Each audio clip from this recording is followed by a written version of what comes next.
Okay, welcome everyone to another edition of the Perception and Action Journal Club. I'm happy to be joined by our regulars now, Tyler and Marianne. I think Marianne's just adjusting her connection, so we might be a second before she gets in here. What we wanted to talk about today is the topic of pursuing further education related to skill acquisition, coaching, sports science, coaching science for people that are professionals. You know, your coach, practitioner, physical therapist, whatever. You want to kind of develop your knowledge in this area, your education in this area. So what it's not going to be, we talked about this, it's not going to be, we're not sitting here with, it's not like an educational seminar where we're sitting here with a whole bunch of answers for you. This is a question I get asked a lot, by people. What are the options for doing this? And, it's not there's not an easy answer really. It's a challenging thing to do. So we just want to have kind of an open discussion on some experiences and possibly some options, and maybe some people listening from departments will be inspired to start some online professional degree or something, because I think there's a market for it for sure. So maybe we'll start off. We'll wait while we're waiting for Marianne to hopefully come back in. Yeah, I think I see her here. What I thought I'd start off with, Tyler and Marianne, you've both done this or doing this. So I wanted, maybe I could start with you, Tyler, while Marianne connects. What do you see as the value of doing this as a coach, kind of pursuing this further education? It's a great question that you asked, because it's the first question that I asked myself before I started. Right. It's a big commitment, right? A lot of extra work for you. And Oh boy, it is. I mean, obviously the clear answer and the obvious one is, you're furthering your education is always something, or hopefully something, that we're all doing, from time to time, whether that be just picking up a journal article, whether that's listening to a podcast, journal club, or going to a university and furthering your education in that way. So for me, being the fact that I finished my master's degree back in 2011, I've had a long time frame that's come in between me starting my doctorate. And so there was nearly a decade in between there. And so I have a number of reasons why I chose to pursue my doctorate. I will give you one now, and then we can kind of unpack the others later on. What is the value? The value is, how can I help impact the community even more so in maybe changing the way that we view movement behavior? And what I was finding is, it was challenging for me because I had a gap in my knowledge base as far as understanding the theory that would underpin the practice, and vice versa. But I was curious enough to ask questions. And then I know that it's just the way of the world. Whenever you pursue a higher degree, it comes with a level of trustworthiness, I guess is a term I'd like to use. And so for me, the biggest thing was, I want to impact the community in the best way I possibly can. And hopefully already was at that time, but I really want to do that. And if that's the case, I need to continue to deepen my knowledge, maybe more than just going and reading an awesome article or an awesome blog post, which are all excellent ways to fill that jar, maybe with extra sand, right? But I wanted to have those rocks in the jar. And so in short, it was, how can I fill that jar with a larger rock at one time, while understanding more about how to conduct research? And so that's the reason why I feel as though it's the obvious, just to pursue a degree that's going to deepen your knowledge base. That way you're more flexible and adaptable as a practitioner or as a professional in the real world. Yeah. No, I think that's a really good point, Tyler. And I think there's something there, I think it's good to be upfront about, is that there are, I don't know the best word, superficial, like, having letters behind your name, as opposed to going and learning all this yourself, and there's lots of resources out there. Having the letters behind your name does lend you credibility, both as a career wise, and if you want to go on and do kind of your own thing, your own coaching clinic, that it does help. But I think there's along with that, I'm sure you both know, you'd recognize, there's always, once you get into a PhD, you're going to get into carving out time for research that you probably would never do otherwise. And, you might get a better chance to publish. So, yeah. So I think there's both sides of it. There's obviously the career advancement side, kind of the education itself, but I think the experience as well. I think, but I think it's important to recognize both. Like, obviously you could get a lot of this material on your own. there's so many resources out there, but going through an official program does have its advantages. Yeah. And you bring up a really good point there before Marianne jumps in, because I definitely want to hear. I have a handful of things I want to share to hopefully shed some light on anybody that's curious or interested in potentially pursuing, a degree at the next level. But the letters are actually like third, fourth, or fifth on my list as to why I'm actually doing my doctorate. And so one thing that I would share for those of you out there that are listening live now and the ones that will listen later, if that's what it's about, that's totally fine. There's nothing wrong with that at all. But I know that it's a candle that needs to burn for a while. And if that candle needs to burn for a while, sometimes getting those letters, it's going to keep that candle lit, especially during the long hours that you have to put in and the awkward hours as well. Yeah, I would agree. The analogy I like to use, Tyler, is running a marathon. Like if you're not interested and passionate about your topic, doing a PhD is like running a marathon without liking running, right? It's a long way to that finish line if you don't enjoy it. It A makes great analogy. a long time. Marianne, yeah. So we started by talking kind of I know you've done this kind of. You were telling before we started recording, in various points in your life you've went back and done things. So what did you see as the value of doing this, getting more education related to this? I think there's quite a few things, many which would reflect what Tyler's spoken about. And actually, I'd agree with him that just sort of having those letters is kind of not one of the main drivers. For me, I think there was a disconnect in what I was learning in my coach development training, practical coach development training, also what I learned on my undergrad, and kind of what I was seeing and experiencing. And I just felt that I couldn't find the answers that I wanted in either of those two places. And I was incredibly curious. I just got so hooked on SkillAC, even as an undergraduate, so fascinated by it, like really curious. And I had a small child. So when I did my undergrad, I had a 1-year-old. I was 23 years old. He was my little lab rat. And I just was incredibly curious about his learning and about my coaching and the stuff that I did. And I just couldn't find those answers anywhere else. And I think that was the start of it. And just as I've moved on, I've realized that the only way to find them is to actually go and forge a pathway that isn't there at the moment. And it's tough, but yeah. Yeah, I think that those are great points, and I kind of relate to what I was talking about before. I think using the language we all do use, trying to do it by yourself and get all this material is very hard to carve out the time and the motivation. By going into an official program, you're adding constraints, right? That kind of make you do these things, along with getting the expertise of the people you're working with and collaborating with and resources. I think it just kind of gives you some constraints to make that. Sometimes I need those. I have a huge folder of articles I'll never read unless I have some reason that pushes me towards them. So I think that they can be really valuable that way. Yeah. I think there's also within that those constraints of having to do something. Just as well, I felt that the sports that I did, and as a female within those sports, that I wasn't represented either in that. And there was a little bit of me that was just quite belligerent about wanting to, like Tyler said, actually influence. And I couldn't do that outside of something more, structured. Yes. Yeah. Yeah. Tyler, you want to? Yeah, there's a number of different things. I think one thing you mentioned there, Marianne, as far as where you were at that time in your life, that point in your life, and maybe having some things that you were interested in searching for that you didn't find in other programs. For me, I did my master's at the University of Minnesota. You probably see a bunch of block M's behind me here in the picture. I coached there as well. So a lot of my who I am today, my form of life, has been shaped by that.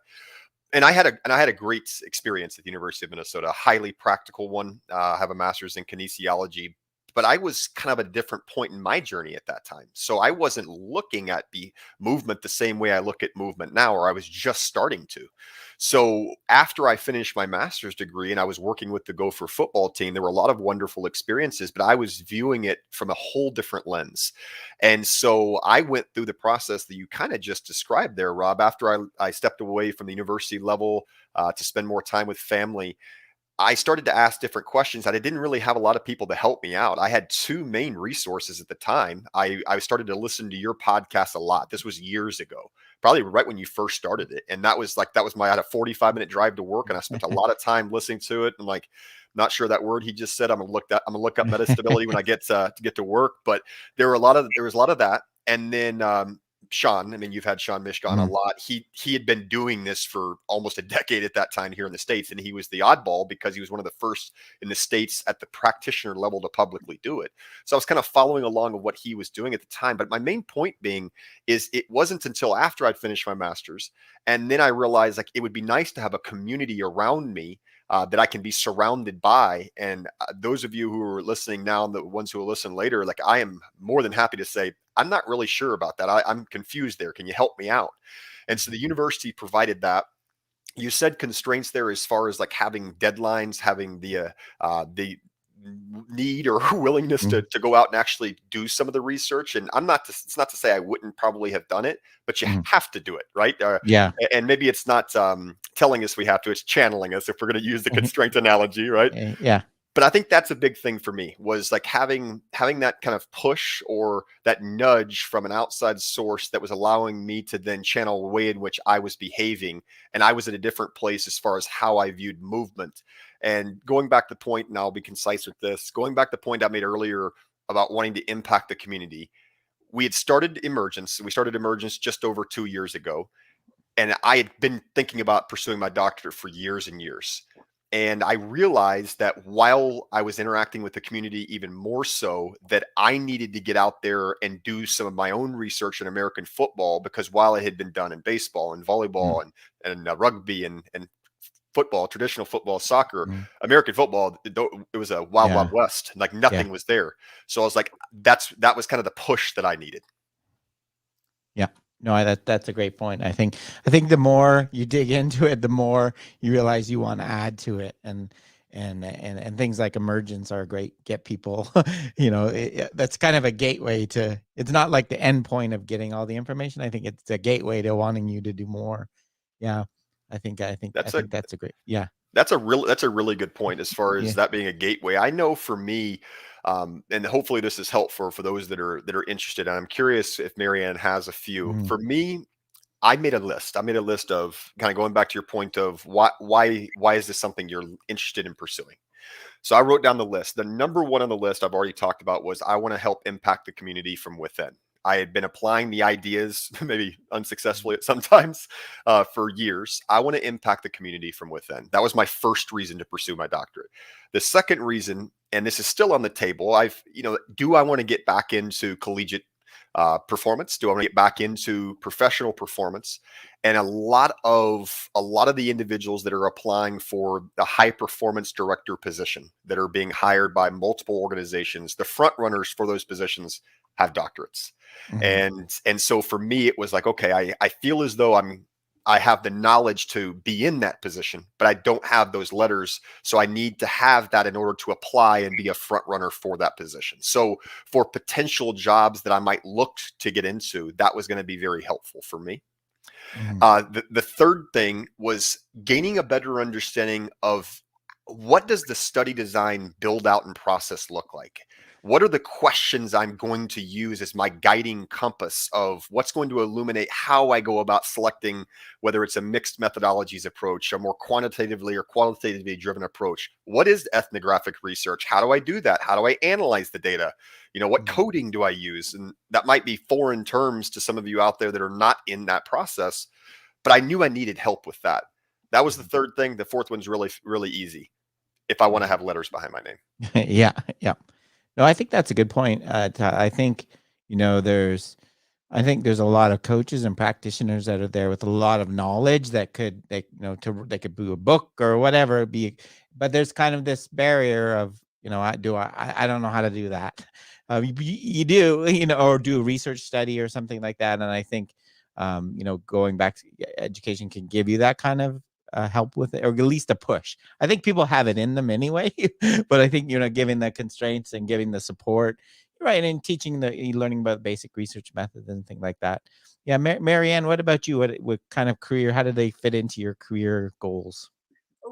I firstly, definitely some of the points that Tyler raised there. So in just, I think um, certainly the stuff that the roles that I was playing, that ability to research well, to gain insights, to look to where the sports were going in the future were really important, both in my role as within the paddle sports as a coaching and workforce manager, and also what I do now.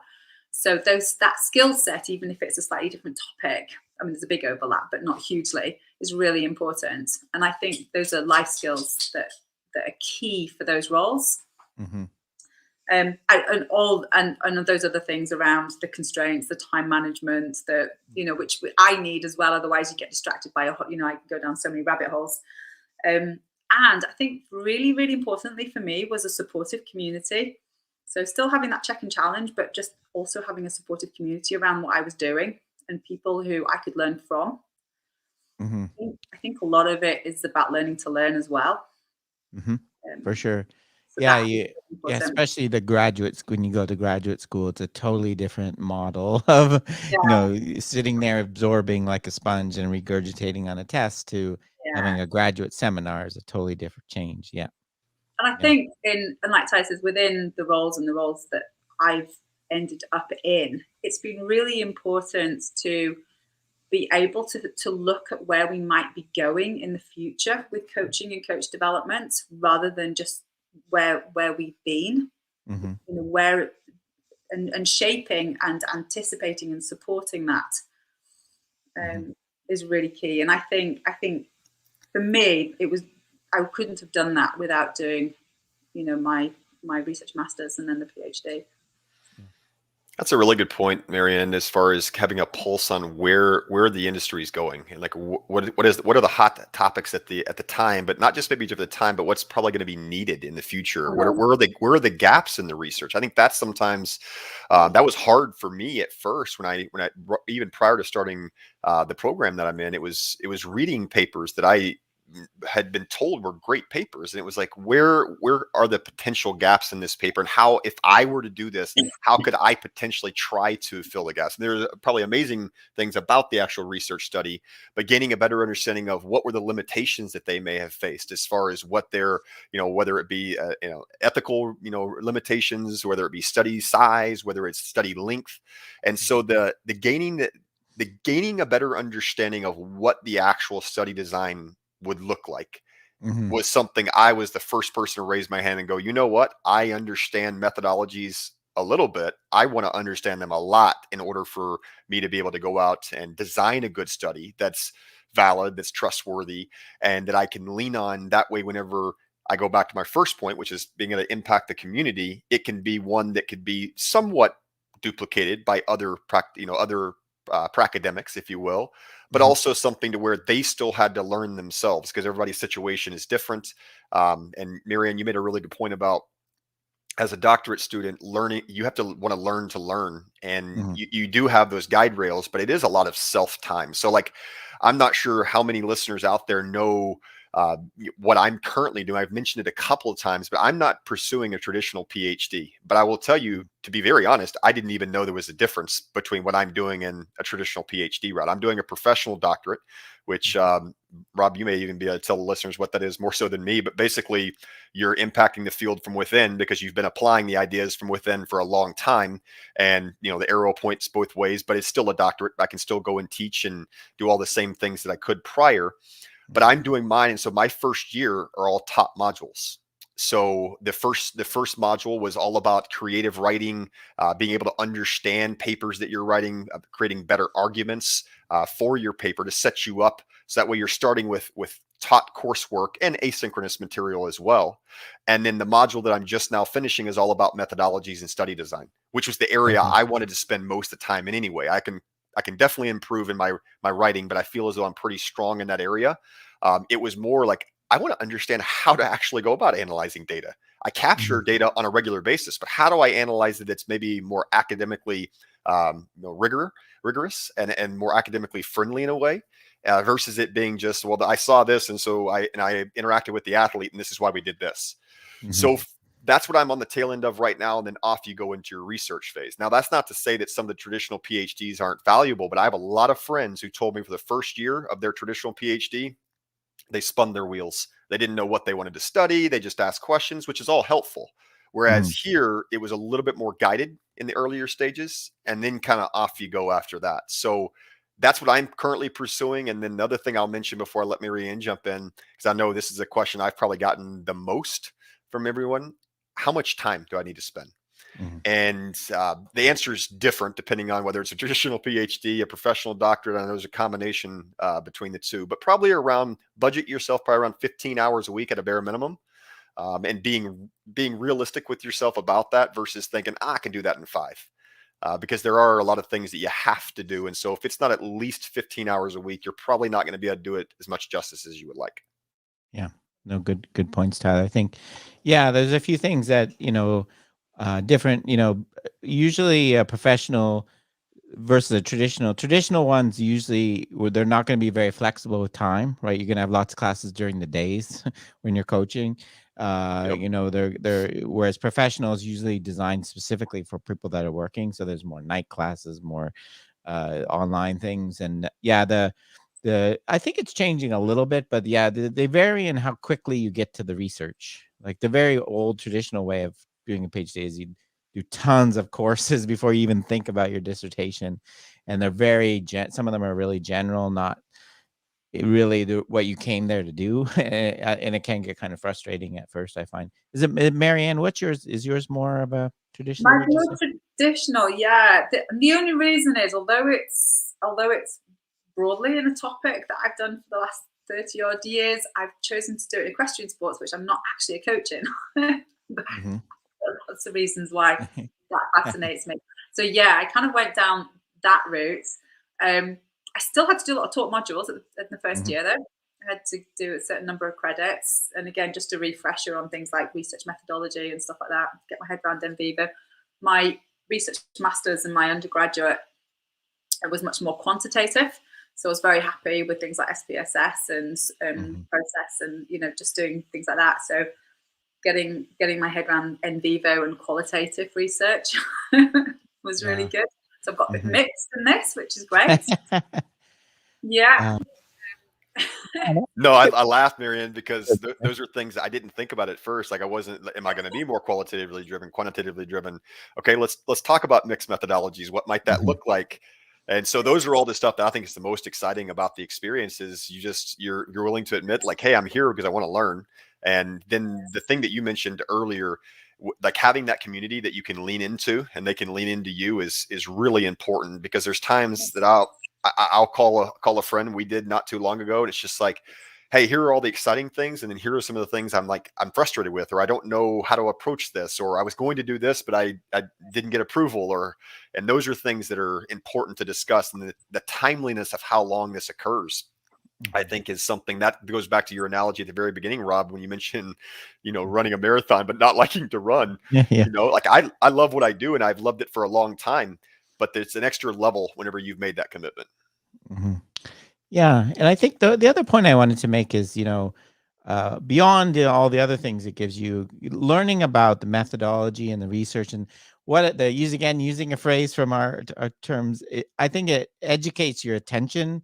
So you become infinitely more efficient at doing it yourself. After you understand, like I can read a method section in 2 seconds. Like I know number of participants, what the control condition, where they repeat it. I can jump through and know what's important. Whereas other people, when you first start it, you read every word because you don't know what matters and what doesn't. So I think it not only helps you, you get the information there, but it helps you with your own self study. I think it's very hard to jump into those articles without any kind of background about how research is done and things. So yeah, they're so dense in that way. Whereas you can really get through a lot more material and learn more about what material is likely something that you can trust versus it being something that's been done, but maybe repeated in a laboratory that's not applicable to the real world. That's been a large one for me. Like I want stuff that is, and this is probably a podcast or a journal club for another day, but like making it to where it's ecologically valid is very important to me. Very important. I commend people that can do them in a laboratory setting. That's awesome. But I wanted to translate to the real world. I want to have stickiness for practitioners specifically. Otherwise, it doesn't trace back to my number one, which is I want to impact the community. And I feel as though that coaches, having been one for 15 years now at various levels, from a position coach in American football to a strength and conditioning coach, they're going to look at some of the stuff and go, that doesn't help me. That doesn't have any realness to what I do on a regular basis. Yeah, good point. Yeah, I think that's a great point. I think, and then people, the community thing is, I was the same. Being able to ask dumb questions to other grad students is hugely valuable, and just talking, learning about different projects people are working on, bouncing ideas, and doing the kind of thing that we do here sometimes with papers. Imagine doing that every week, getting really in depth. So it's really valuable. As an instructor, I enjoy doing those too. So yeah, I think there's a lot of different benefits that you can get out of it. Yeah. Right. I Yeah. think, Go. yeah, the community, I think that's such a big thing, actually. And when I started my undergraduate, I'd never even heard of skill acquisition. So the topics that I ended up getting really hooked on were things that I didn't even know existed before I started. And I think that's such a key thing. And I tried to put my finger on what it is that really caught me. And it was probably a combination of things. One of them was just, it was the beginning, I think, then of that sort of, there was a paradigm crisis. So we learned both an information processing and a more ecological or the action systems thing. Tony Oldham, who I'm sure both of you know, was a postgraduate, first year of his PhD, and he was happy just to answer my crazy questions. I would go and talk to him on my break and I'd just be like, blah, blah, blah, blah, blah, blah, because it was so exciting. And he was probably like, oh, who's this crazy girl, but he answered me. We had those, those brilliant conversations that just completely inspired me and triggered my imagination. And it was those relationships and those conversations and the stuff that happened outside of the lectures, that mattered, that really mattered. Yeah, that got me hooked, definitely. Yeah, and I think this goes back. I was going to say, Tyler, the time point, and I think most people know this that have gone to college. Like, it's just the ratio of in class to out of class. There's a massive amount of out of class work, right? The hour lecture, the amount of reading you're going to do, and the writing you have to do, and stuff on your own. Most of it is, yeah. Yeah. So if you have 5 hours of classes, you're going to have a lot more than that time commitment to actually do it well and get into it. Yeah, for sure. You're exactly right. For my narrative review that I finished last module, that was a bulk of the times whenever people would ask, where did you spend your time? It was primarily crafting what I was going to write, and then actually going about the process of writing it, and then changing it because I wanted to write it better and make my points even more concise. But that's where most of the time was. Another point that I was thinking about when Marianne was talking there that I probably am asked almost as frequently as I am the time requirement is, how do I choose where I want to go? And for me, that was a big one because, like Marianne, I didn't become interested in skill acquisition or even know what it was or skill adaptation maybe, until after I had finished my master's degree. It was on the tail end of that. And so for me, and this is a big one, and I'm hoping that this is something that rings pretty loudly in this call, finding people, not a person, but finding people at a university that can potentially support you along the way. Yes, you get external supervisors, but they are just that. They're external. They're not going to be able to spend as much time. They may be highly valuable. I have one that's an external that some of the highlights of my experience thus far were our conversations and him asking a question and me going, I haven't thought about that yet. Maybe I should think about that. But it's finding people. So to elucidate my point here, not selecting a university simply because, it's well known, I need to go pick this university, or there's a single person at this university. Find one where there's a group of people, like-minded people, because you're going to end up sharing time and moving around. I know Marianne has a lot she can add here as well, but that's a crucial point for anybody that's interested in going and learning somewhere else. Yeah, no, I could not agree more. That's 100. The people you work with is way more important than the place, the name on the place. And I don't know about there's a massive variation in what a supervisor can be as a PhD. There's some people that have, I call it the mini industry. So they have 10 PhD, 15 graduate students, 5 postdocs, and you walk into their office and they're like, what are you working on again? Can you tell me? Versus you can have someone like Keith who's intimately involved every step of the way of your project.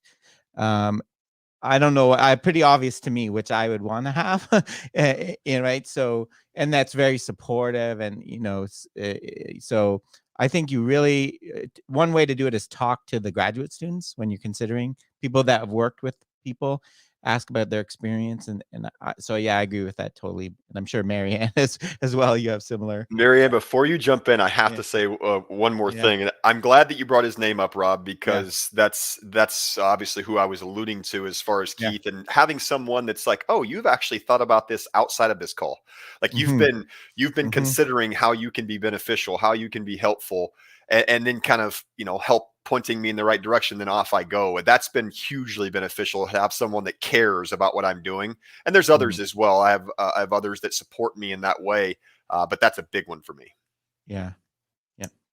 Yeah, and I mean, you've got 2 of us on the call, which is not a big, that would be a fairly small. We're talking about research. It's a fairly small population, isn't it? And both of us, Keith Davids is our sort of like, well, he's my director of studies. But I don't know if I told you this story, Rob. I certainly have Tyler. I just thought when I was thinking about what I wanted to do, I was like, okay, I've got to the age where I'm really, really quite sure about what I want to do. And I'm quite sure about the support that I think I'm going to need and where I want to go with it. And that's really, really important. And I did quite a lot of research and reading, and I made a wish list of supervisors. And I'd figured I'd have to get quite far down the list. I just thought, I'm just going to be really bold and start at the top and wait till somebody says yes. And actually, when I first put it together, I had Eric Brymer at the top, then Keith, because for some reason I thought Keith was still in Australia. I don't know why. And Eric was in the UK, and he'd done all the stuff with Catherine Dashper around, equine studies. And I got in touch with Eric, and he said, I'd love to do this, but do you know what? I think you should go and talk to Keith. And I was like, please, my list. So he said yes. So I think that's really important to do your homework, especially if you're doing something when you're a bit older, and especially if it's something that's not a traditional taught PhD where you're applying for something that someone else has already defined. Yes. That would definitely, for me, would be really, really important. Do your homework, ask the questions, talk to people. And also within Sheffield, I have a huge group of people, including the postgraduates, who are a support network. That is really important. And, the Spark conferences and things that happen around there. But also, and I think this is quite important probably for other people, because I'm doing something in equine, I'm still got an association with Heartbreak. So Heartbreak University, because it's equine, I have somebody who's an external there, who's great, my check and challenge, but also they understand the equine industry and horses, and there's lots of support there, albeit different. And that's really important as well. I also think that Keith is happy to have people who are probably slightly random compared to the average, just get through masters, go straight into a PhD, it's full time, apply for it, post, which works. Non-traditional, we call it. That's a great point, Marianne. I'd emphasize, don't be afraid to drop an email or kind of contact people you'd like to work with. When you do it, though, like you said, do your homework and show that you know something about me. Don't write me a form letter email. Show that you looked into my research and you know what I do, and you show you can interested in it, and that get into details. That's really important. That's with any job or any kind of position, you should be doing that anyway. But for this kind of thing, I would definitely recommend that as well. Yeah, that sounds like an obvious one, but it's not. I don't think a lot of times that obvious to people that if you're reaching out to someone, I mean, they're going to be contacted by a lot of people. And whether it's you, Rob, or Keith, or Will, or Carl, or other people that I know I associate with James Rudd on a regular basis, like having people that that if you show you care and then they reciprocate, you're like, that's probably going to be a pretty good fit for me. Especially if it's original. Like going back to the point of your research is supposed to be original. And even though it may be something that's been done before, if it's in a different space and the ideas are applied in a different way. And so that's another thing I think that is something important for anyone who's considering getting their PhD or getting their doctorate. It's not like you don't have the knowledge in your space, especially if it's from a professional doctorate route. I mean, I with all due respect to my researchers, they don't work in American, or my supervisors, they don't work in American football. They might watch it, but they're going to have as many questions about it as I am about, study method, study design and methodologies. So being confident in what you're wanting to research and then being open to critique and open to them saying, have you thought about this yet? Actually, I haven't thought about that. I probably should though. And so being as open as a new researcher, a young researcher is very valuable. And then expecting, and not just anticipating, but expecting that whoever you're working with is going to go the extra mile for you. And I think that's why I I made the point that I was making about finding people at a university, because it's not that way everywhere. Don't just be a number. Yeah, that's a good point. And there's quite a variation in how open potential supervisors are to you doing your own thing versus them having a funded project here. Especially, there'd be some places like you could apply for a motor learning, Tyler, and they would have a lab where they do reaching studies. And if you walked up and said, I want to do American football, people are running around on the real field, they would be no. Like they're not, right. That doesn't fit. Like, whereas there's other people like Keith that is willing to almost go into any area, like as long as it kind of interests him. But there's other people they're going to more hand you a project, and you might have some say in the specifics of it, but it's going to be much more well defined before you get there, which some people like. Actually, some people like it. It's good. It saves you the trouble of having to come up with an idea of your own, but you do want to make sure that you can do what you want before you kind of commit. Yeah. I think there's still, Rob, actually adding to that, there is also that element of understanding whether what you want to do, clashes with the people in that university, because I've certainly experienced that I've got to be mindful of whether or not what I'm doing doesn't fit with where they are and what they're doing. And while you don't want to be just in an echo chamber, I think you also need to be somewhere that's going to be supportive.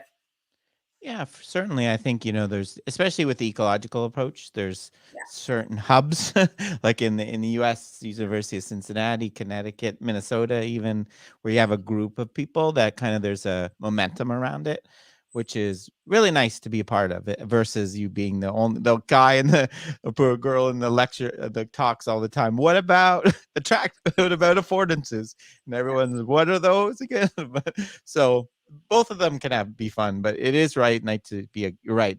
People that have similar ideas and things, not an echo chamber essentially, but we're people that are, doing similar things can be really nice. I think being challenged in a good way, or being challenged because they care about where your research is going, is vastly different than continually providing roadblocks for you simply because they completely disagree with your stance. And I want people to challenge me. I want someone to ask me to unpack that a bit more. So, or how can you expand that? Or how can we make that research, even more valid or more trustworthy? I want that. I don't want someone that says unfamiliar with my area of study that is then just asking questions just to ask questions. And that can certainly be the case. Yeah, no, I agree. And then some of the best challenges I've ever gotten on my research are from people like Renaud Bootsma and, people that are right in it because they know how to challenge it.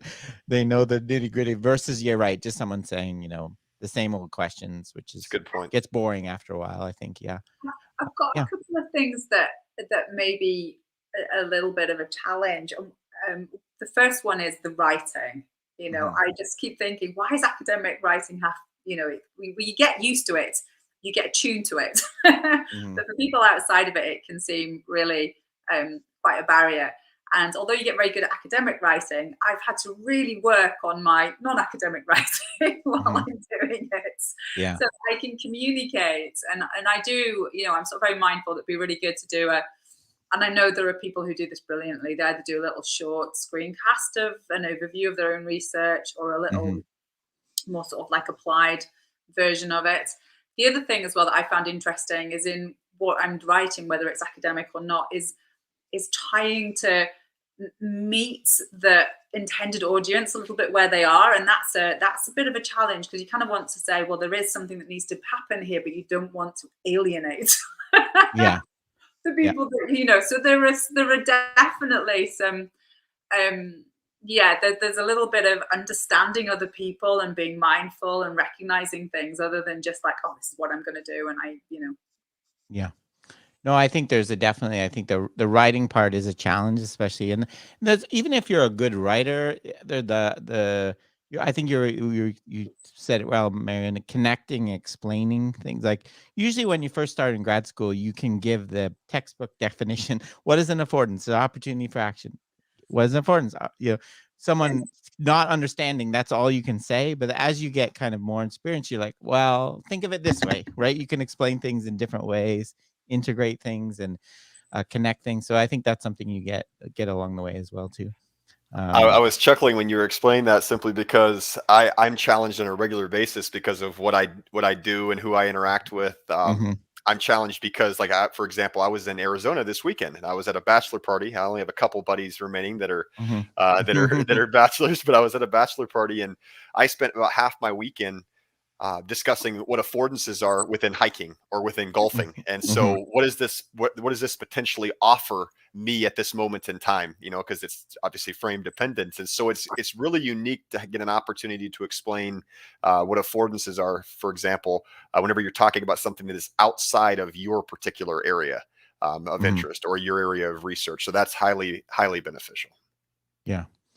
No, I think you're right. And I think I wanted to maybe take a step back and ask you guys about masters. I think there's a lot of people not ready to jump into the PhD route, but want to do like a master's. I get a lot of people ask, is there master's online programs? And I don't know that there is. Like that part of the reality I think you have to accept right now, if you want to do it, is you're not going to be able to take a program where every course is right in your wheelhouse, like skill acquisition 1, motor learning, right? There's going to be some general methods courses, stats courses, might cognitive psychology, you might. So I think that's just kind of a reality you have to accept, like both in the master's and a PhD. But did you kind of find what you were looking for in the master's program, or was it a bit more broad than you expected? I'll start. Mine was interesting because I did, for my master's, I was quite clear about what I wanted to do, and it was part-time. And I went to Bangor because I did my undergraduate there, and I wanted to continue. So my initial undergraduate research that was published was looking at practice structure, so contextual interference, but applied to the kayak rolling, getting it out of a laboratory. And with all of my sort of practical experience in between, I was like, do you know what? This isn't just number of times through a neural network kind of thing, or whether it's spaced or interleaved or blocks or random practice. It's just not that simple.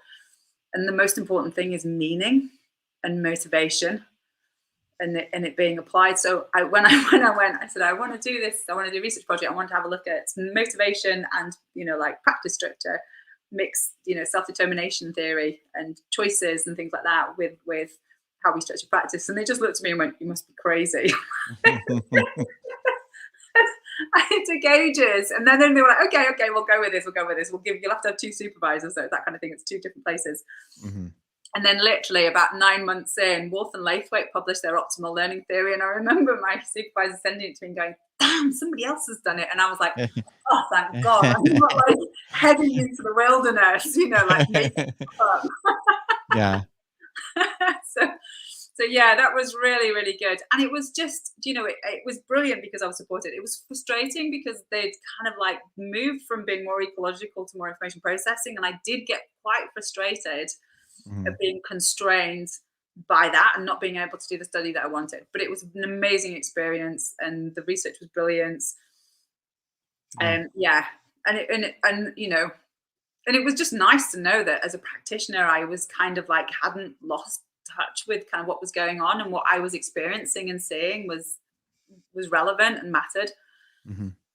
Yeah, no, that's good. What about Tyler? What advice would you give someone that's interested in maybe a master's degree related to skill acquisition? As I said, this is a question I get a lot, and I don't know if there's a great answer, but what are your thoughts? Yeah, it certainly has changed a bit since I pursued my master's degree. I did mine back in 2010 here at the Mm-hmm. University of Minnesota, and like I Mm-hmm. mentioned a little bit earlier, I was interested in movement in a different way at that time. And Mm-hmm. now it was a phenomenal experience. So if I just kind of discuss the experience a little bit, for me, I was very adamant about wanting to find a place where mine could be heavily hands-on. I wanted to make mistakes. I wanted to get a chance to put the rubber to the road, if you will. But I also needed the support of the statistics classes and the methodologies classes. I needed to have that part involved. And so I looked for a program that had a lot of, I guess electives is not the right term, but a lot of open credits that we could choose to use in the way that we saw fit through our discussions with our advisor. And so for me, the program that I found here was heavily that. It was you had to take X amount of courses. But Mm-hmm. then I wanted to work in college strength and conditioning, and that's what I did for years and years. And so you then needed to spend time working on the field in the weight room with multiple sports, getting a chance to see how these existed across conditions versus it being maybe in one singular sport. And then you could kind of start to narrow your thesis in that way. And so for me, that was highly valuable because I knew I didn't have all the answers, but I knew what I was looking for. And what I Mm-hmm. was looking for was I didn't want to sit in the classroom on a regular basis and discuss the ideas and then try to go and apply them in the real world and not really have any solid footing to start on or any ground to stand on. And so that was what I really enjoyed about my experience here at the University of Minnesota. It was tailored towards me because they did give me as a student ownership to kind of build out my program with having a framework around it. So I would advise anyone that's considering that, don't get hung up on, I have to have it from this institution, maybe, but look at what the program looks like. Email, ask for a call, ask for questions. And if you know what you're looking for, but you need guidance along the way, I would advise you ask those questions. That way, you know, when you're stepping into a program, it's not overly rigid and it allows Mm-hmm. for some flexibility. Yeah, no, that's a great point, Tyler. I think not many people maybe don't know that in graduate, master's, and PhD, you have a certain amount of say in how you can kind of force it to fit your interests to a certain degree. So I can give you like an example of my specific program, right? So we have a master's program. My program is called Human Systems Engineering, which is basically human factors psychology. So if you take that, and we're developing an online version eventually, but the first point I would start is the one we made. Find an advisor that wants to do the thesis you're interested in. Like that's the first place I would start. Look for a program. If you want to do a research thesis, find someone you can work with that shares your interests, like me. Maybe I'm using me as an example. Then within the courses, right? Within the courses, like for in our program, you have to take a course called data analytics, which is basically one of our faculty, Erin, teaches you R. She's a superstar at it. In your projects for that course, you get to pick what you want to do. So you could do a project where you learn how to scrape data from the NFL and analyze it, or you could learn to movement tracking data. So you get all the courses, you can pick projects that fit within your interests, right? Most part. So that's another way. And then with electives, we have, so you could take an elective on like our other campus of ASU has Nia Amazine, who teaches a course on dynamics. Like she's a big, so you could take that as one of your electives. So although you look at the program on paper, maybe this doesn't really have exactly what I want. You can make it kind of shape it to what you want. But the most important people, emphasizing again, is the people have to be there. It's more important than the Yeah. structure of the program. And the online versus in person, I think, you do have to take and consider as a coach, right? You have constraints about timing and when you can come to class. But for me, you can shape things to a certain degree as you go through. Yeah. I think that you bring up a couple of good points there. One Mm-hmm. being specifically, I think for doctorate programs, but even into master's programs to some extent, especially if you have willing participants in your area where you can actually start to apply the ideas, if that's what you're wanting to do, applying them in the real world. I feel as though that online offerings, and that's one reason why I chose the one that I did, will Mm, suit very well and very mm, nicely because like I said, if you have the ability to work with the individuals already, you don't need to be on campus in person on a regular basis. Although that may mhm, be more fun, more unique. It maybe you gain a better knowledge of what the situation feels and looks like. That's one reason why I stopped in the UK on my way back from the Middle East a mhm, year and a half ago. I wanted to see what campus felt like. I wanted to meet some of the professors. Will Roberts is where I am right now, and like I wanted to meet him in person. I'd interacted with him so many times before, but I'd never met him, and I wanted to get a sense of place.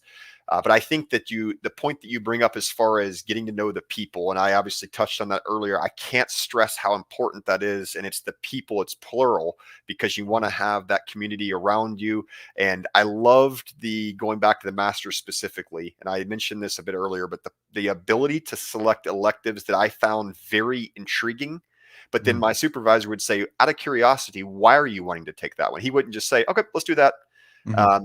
Why are you wanting to take that? Well, I'm really wanting to take that because I don't know a ton about complex systems. I'd be interested in learning a little bit more. Or dynamics seems very interesting because I'm going to be working in American football. Okay, I think that would be a good fit for you. Off you go. Because for me, I think it's a relationship, much like Mhm. everything else in life. And so I don't believe that a university can just push their model onto you. I think the quality universities will listen to the people that are wanting to engage with them, and they'll meet and kind of work together. For sure, yeah. So I know as a supervisor, when you have something you're passionate about and want to do for your research, it makes my job a million times easier, right? As a supervisor, because you're more motivated, you understand it, That's a good point. so I'm more than happy to have those kind of people. So, like, and the biggest thing I look for in graduate students is people that are kind of, resourceful and dedicated and passionate. The knowledge, we can give you the knowledge. We can give you a bunch of readings and you can catch up on that. But those kind of skills are really makes it in graduate school.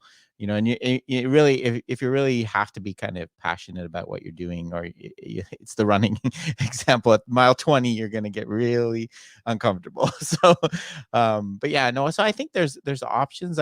I think you have to kind of come in with the mindset. It's not going to be a program where they teach you the constraints that approach differential, like exactly what you want. Like nothing is designed like that. There's no such thing as a master's in skill acquisition, unfortunately. Maybe one day there will be, but usually they're part of psychology departments, or in my case, engineering or kinesiology.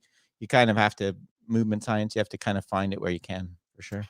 I'll tell you one thing that's embarrassing to admit, and this will be quick, Marianne, you can Mm. hop in. When I was at the University of Minnesota, I had no idea they have an affordance laboratory. Couldn't Mhm. have even told you they did. And then I found out later on after I graduated, and now in what I'm interested in. And I'm like, oh my goodness, they had one on campus and I never visited it. Yeah, Oh, I yeah. was kicking myself. Yeah, no, no, we had a sorry, May, we have a thing organizing thing here now called the Global Sports Institute, where someone went around all because ASU is massive. We went around all of ASU and found all the sports related people, and then I had the same experience. Like I had no idea there was someone doing that stuff over the couple of offices down, the buildings down. Yeah. So, Marianne, what are your thoughts on kind of this getting the right program for you? Yeah, I definitely concur with much of what both of you said. I'm smiling there as Mm, well a little bit, but I was thinking, no, would it be really good to do something in skill acquisition? I mhm, do really think that it's important that we also look at other perspectives and don't just go in and do mhm, something like ecological skill acquisition. I think part of what makes things valuable is that we get pulled into looking at different perspectives and being curious about different perspectives as well. And I do think that's really important to continue. mhm, Um, I was just thinking about there's sometimes a little bit of a trade-off between um, doing things maybe online or and and that's the data collection. Data collection is quite a difficult bit of a PhD. mhm, And for me, it's one of the things that I have to balance. So I've chosen not to do something that's sort of within British show jumping, when I'm looking at show jumping. So I have to sort of look externally to get stuff, although I will be asking them to support me again. I mean, they were they shared my stuff, but and I did that deliberately because I don't want to be influenced too much by what's there at the moment and somebody else's kind of idea about where they think it wants to go. I wanted that freedom, but it does mean that I have to be more resourceful about my data collection. And interestingly, with this stuff, I've ended up with lots of people from Ireland, because I'm not giving them any incentive either. I'm just encouraging people to be part of the project out of curiosity. And I'm thinking, I just need a little, I need to widen that database. So you really do need to be quite, like I say, pretty resourceful. If you're not in an environment where you've got easy access to data collection, it's not part of what you're doing. I think it's probably one of the biggest challenges. And also to recognize, I think for me, as a mature student with a full-time job on top of a part-time PhD, my son did a full-time job and a full-time PhD. I'm still in awe. I have no idea how he managed it. But that sometimes you can do more of one and more of the other, and it's just keeping going, I think, is the key bit. Sometimes you go, I can't get my 15 hours this week, but I need to still do something every day. Yeah. And then make it back up. And it's just being really disciplined in, it's just like, you can be a slow writer, but you've just got to keep writing. Just keep going. Exactly. Yeah. Yeah. I've been doing a lot of writing lately. One of my favorite quotes is, there's no such thing as editor's block. Right? Getting something down, even if it's the worst thing you've ever written, or point form or whatever, coming back to it is a million times easier than staring at a blank page. So that's sometimes huge. you just have to have terrible days where you can barely get one. I have them too. I can barely get one paragraph out, but I get something down there. And I copy and paste someone else's words, making sure I highlight it and know they're not mine, but just get something there and go. Yeah. Yeah. And I split stuff as well. So, concurrently, I've got bits of data collection, I've got bits of data analysis, I've got bits of writing, and some stuff is easier to do when I'm tired and my brain's tired, and some stuff is harder. So I kind of will do the stuff that even if I'm thinking I can't write, I can maybe just do some informatic analysis. Because I don't have to concentrate. It's easier to do. I'm just moving. Once I've got into it, I think that's quite important. Yeah. Before I make the point I was going to, I want to say, because you brought it up, just very, very subtly there. Congratulations, Rob, on your new book. That's pretty pretty exciting. You're like, I've been doing a lot of writing lately. I'm like, yeah, we all now know why that you have. So November 1st. So I have stuff coming soon. I'm waiting on the final clicks of the buttons. I love it. Soon. Yeah. I love it. That's so exciting. So exciting. So congratulations to you for that. I think that's one thing that I was thinking about, Marianne, when you were talking there.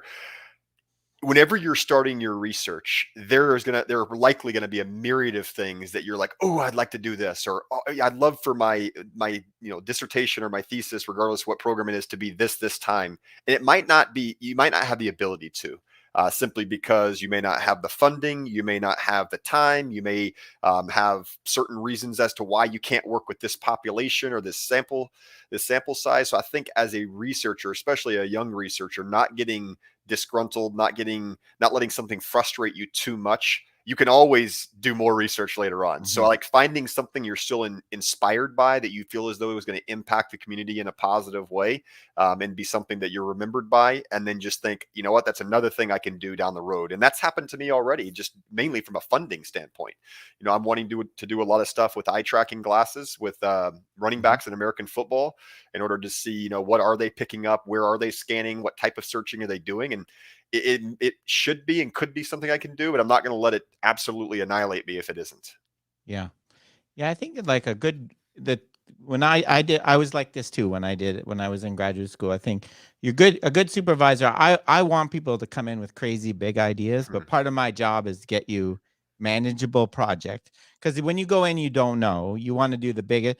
The other thing, graduate students, we like to do, I call it the experiment to end all experiments, right? You think, I'm going to design an experiment to prove that the constraints led approach, instead of you learn research is incremental, right? You add a little bit. You can't do this one study that's going to answer every question left open. But that's a good supervisor. I think all the best supervisors I've worked with anyway, they let you think big for a while and then they help you get it down to manageable size, which is fun. It's fun. So it's okay to not have a super specific plan when you start. That's what your supervisor helps you do, for sure. Yeah, Keith regularly says, yeah, you can do that one, in the future when you're, supervising other people. When you got someone else to do the work. Yeah. He's like, that's one for later. Yeah. That's a good point. Yeah. So yeah, no, I think that's a really good point, Tyler. And the other thing I wanted to mention, it's changing a little bit. Like the traditional model of a PhD you do 2 or 3 at least studies that were all kind of related. And one of the things I used to like to emphasize is getting people different skill sets. So maybe one would be eye tracking, one would be a more of a qualitative study, one would be movement tracking. So you not only do you get the knowledge, you come away with kind of skill sets and how to measure things. You're not only always going to have access to the same resources when you move on, but I think that can be useful too. And if you want that as part of your training, I think you can kind of try to push for that and go to a lab that has a big, Vicon system if you want that part of that be your thing. So I think that, getting skills as well as knowledge, you can get that as well. Yeah, that's a great point. I think for early researchers or young researchers, I should say, earlier in their journey, sometimes they may not know, but I think that's a really that'd been really helpful for me to hear prior to starting my program, and not because of where I am doesn't have all of that. It's just that like those are things I think that need to be considered because there are a lot of places that may not, and if they don't, and then you leave and you're like, well, I don't even know how to do that, but I'd like to be able to. Then you're left in a position where you can continue your education in other ways, but it certainly wouldn't be during your doctorate program or even your master's for that matter. So that's a very valid point. Yeah, and I think it fits in kind of what some of the things we've been talking about. This skill acquisition is a multidisciplinary thing, and so you're not going to get it all in one place. So I think having pieces and, and if you and you need encouragement on Twitter, you can see now, people that are getting any kind of PhD education related to skill acquisition are getting jobs with big teams. I'm seeing, and I get asked a lot. Like it's a very in demand thing. But it's super helpful if you have kind of a multidisciplinary. So you not only do you know the motor learning theory, but you know how to run the eye tracker. You know how you've coached a bit. You know how to, like in baseball, if you can hit batting practice and you have knowledge and you speak Spanish, I can get you a job in 5 minutes with any. Being able to do they want you to do different things on different days. Like I think so I think thinking about it that way, that your education may be just one piece that you're adding to this multidisciplinary puzzle. Yeah. Actually, Rob, I'm just thinking you bring up quite an interesting thing there, because I was having a look at some sort of older content within some coach development things, and skill acquisition is rarely added as one of the things. They've got S&C and coaching and psychology, but I've noticed though in the wider field and certainly on Twitter that it is something that gets added, and people do class themselves as a skill acquisition specialist or skill development, skill adaptation. So that's quite interesting. So it does need to be something that is becoming more into coaching and not just seen as like a movement pattern, but something a little bit wider. I think for sure. I think it's exciting time for it. It definitely. I think there's like we said, there's so many resources, and So, any kind of final word as we wrap it up? I think I was trying to think. Is there any kind of the main questions I get asked? Kind of, what are the options, and I think we expressed, it's going to be a challenge fitting it in time wise around. You have to be really motivated to want to do it. Just being an old school PhD where you're in college and you're working part time, never mind coaching and all the other things. So, any final kind of thoughts for advice for people? Yeah. But mine, I think, would be do your homework. Definitely do your homework. Start your research before you do your research. Look at the places, what you want to do, the people who are there, like you say, those institutions, but also ask outside. I think social media now in some places is a good place. Don't be afraid to message people. Don't be afraid to contact people. But like you say, do your homework first. Don't just give them not a letter to go out to everybody. I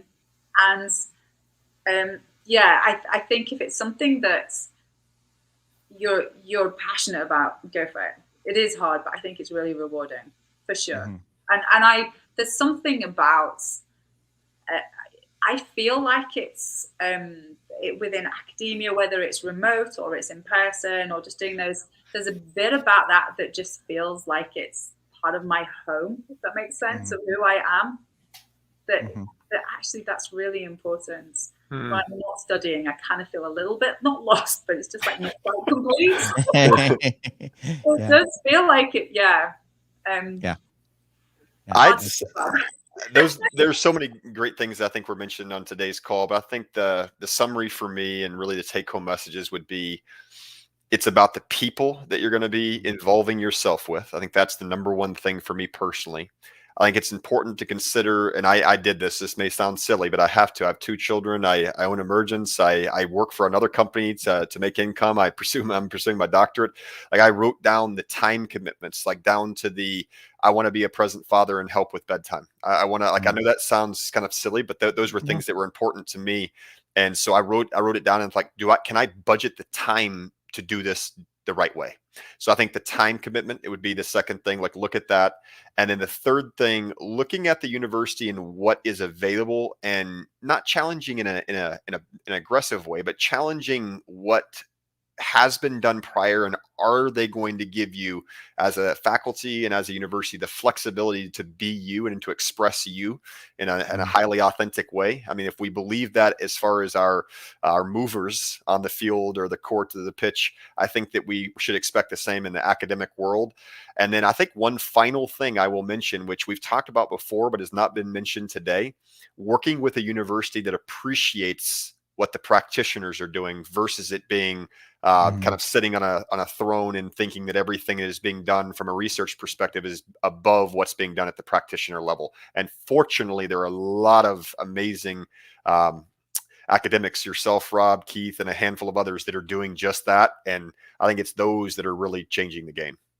Yeah, no, that's a great point, Tyler. Otherwise, you can kind of get pushed into something you don't want to do. Precisely.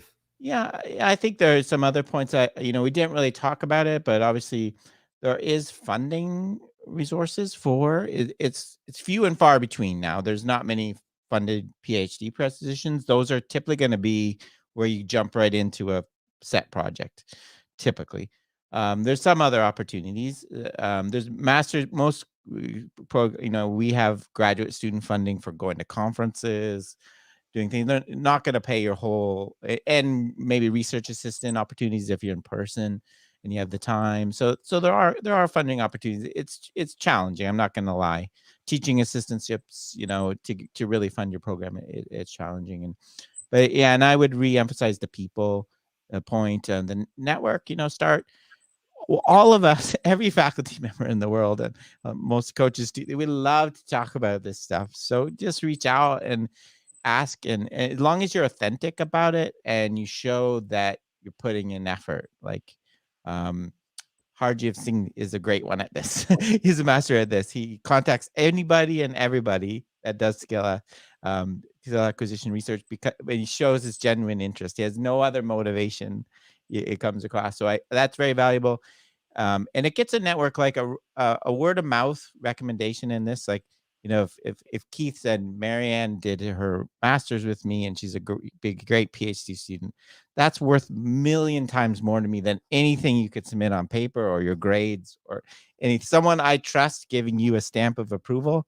That's like a goal. That's in graduate students. So yeah, get the network, and I say, I'm not a great networker myself. I've never been good, but just be authentic about it and driven by interest. I think you can do it for sure.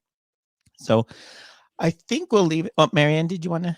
Yeah, I think just one more thing, just thinking about my experience in my master's, actually, because just as I was part of the way through it, my son was really, really ill. He got Lemierre's, which is like systemic sepsis, and I had to fly out to Australia thinking I was going to go and pick him up and bring him back in a body bag kind of thing.